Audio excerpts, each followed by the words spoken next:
Ito ay rated SPG. Striktong patnubay at gabay ng magulang ang kailangan. Maaaring may masiselang tema, lengguwahe, karahasan, sexual, horror o droga na hindi angkop.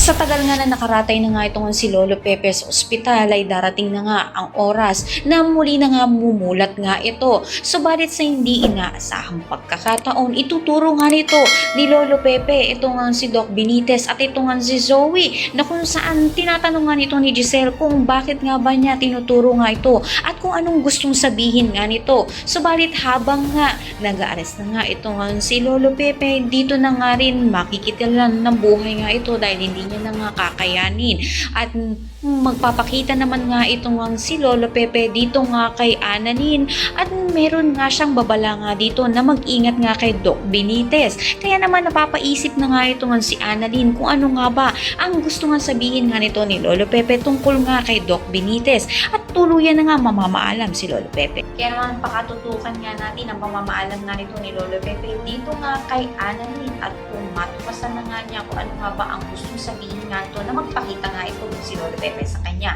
Ang lahat na yan na natin. Maraming salamat sa